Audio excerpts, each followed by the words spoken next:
yang menjadi motif di balik aksi penculikan dan pembunuhan kacap Bank BUMN bersama Kepala PPATK periode 2006-2010, Pak Yunus Hussein. Selamat sore Pak Yunus. Ya, selamat sore. Baik, terima kasih Pak Yunus sudah meluangkan waktu untuk kami di Berita Satu Sore. Saya mau langsung saja Pak Yunus terkait dengan kasus yang tengah ditangani oleh Polda Metro Jaya saat ini. Sebenarnya seperti apa sih prosedur transaksi dalam rekening dorman ini? Bisakah dana di rekening dorman dipindahkan hanya dengan persetujuan seorang kepala cabang? Jadi begini kan, rekening dorman itu rekening tidak aktif ya. Untuk diaktifkan ya, orangnya yang punya rekening biasanya diminta datang ke bank ya. Silahkan dia klarifikasi, dia lakukan diulang oleh banknya. Kalau perlu dia diminta lakukan transaksi debit sehingga ada mutasi jadi rekening jadi aktif ya.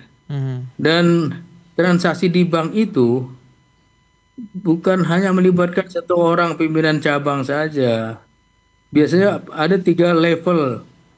Pertama si pelaksana, si maker. Yang kedua si pengawas atau checker ya. Yang ketiga baru pimpinan cabang pembantu itu gitu. Jadi kalau bermain sendiri kayaknya susah sekali karena di bank itu yang namanya risk manajemennya ada 3 line of defense seperti itu ya. Ada 3 cara untuk mengamankan transaksi-transaksi mereka gitu. Baik, ada. Jadi silakan Pak. Saya sebenarnya tidak, ya kita menghargai polisi udah berhasil menangkap 15 orang. Tapi kalau dikatakan motifnya dorman itu saya agak ragu. Ya, kenapa saya ragu ya? Ada beberapa alasan. Pertama, rekening itu di kantor cabang pembantu. Cabang pembantu itu bank kecil. Orang nyimpan uang besar tuh bukan di cabang pembantu. Itu yang pertama. Yang kedua, rekening dorman itu biasa saldonya kecil-kecil saja, jarang yang besar. Kadang-kadang saldonya di bawah minimum. Misalnya ada salah satu bank minimum saldo 500 juta. Nah, dorman ini bisa di atas 50.000, sorry 50.000. Rekening dorman ini bisa di bawah itu. Alasan ketiga, rekening dorman yang mau dibawa berapa jumlahnya? Kok nggak disebut siapa orangnya yang punya rekening, siapa orang yang menginformasikan. Itu belum terbuka. Jadi saya sangat meragukan bahwa itu ada jadi motif karena terlalu kecil. Motif dorman yang tidak begitu besar jumlahnya, terlalu sepele untuk dijadikan alas untuk menghilangkan nyawa orang. Biasanya menghilangkan nyawa orang itu membunuh mungkin karena ada balas dendam, sakit hati, harga dirinya merasa cederai gitu. Ini kalau gara-gara dorman yang jumlahnya kita belum tahu di kantor cabang pembantu dan umumnya dorman itu saldonya kecil, saya tidak begitu yakin. Tolonglah dicari komunikasi antara almarhum dengan kawan-kawannya, dengan pelaku yang mungkin dia kenal, dengan keluarganya. Mungkin ada motif-motif lain yang belum diungkapkan atau belum dikatakan oleh si para tersangka itu gitu. Jadi masih ada kemungkinan lain motivasi itu. Kalau saya tidak terlalu yakin bahwa ini gara-gara dorman ya.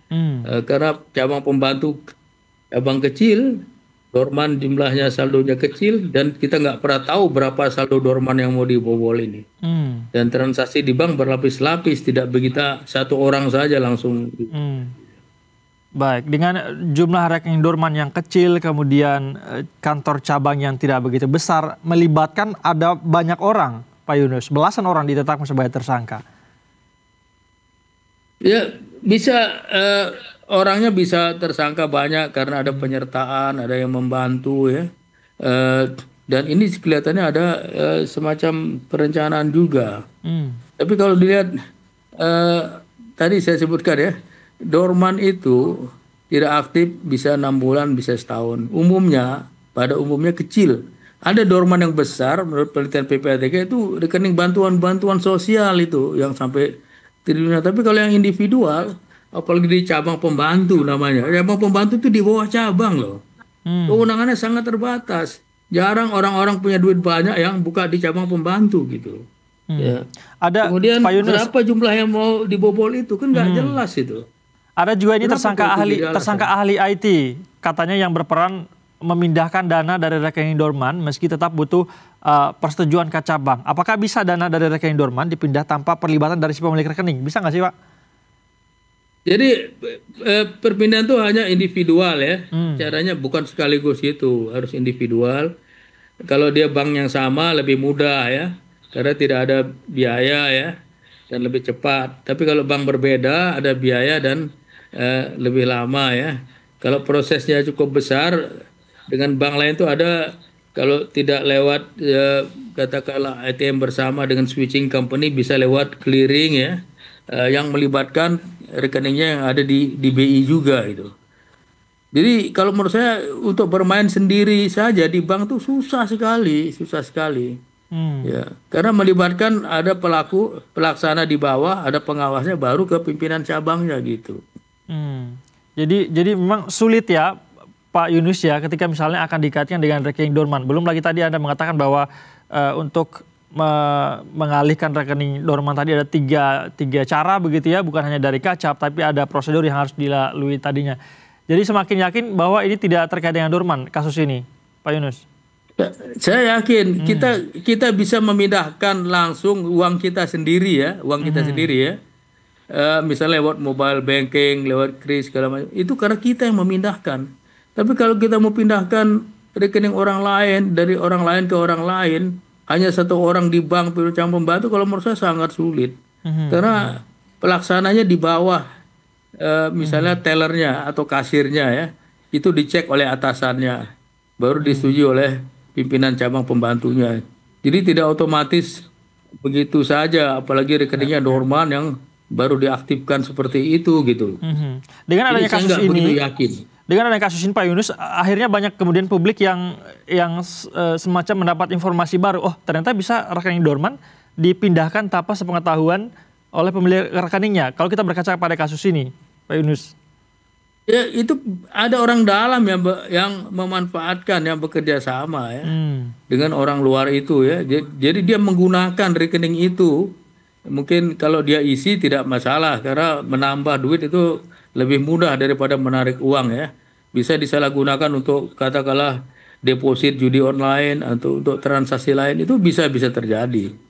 Tapi untuk jenis kejahatan yang melibatkan pemindahan rekening dorman ini sudah menjadi hal yang lumrah selama ini, Pak Yunus, atau ini baru Anda dengar ini?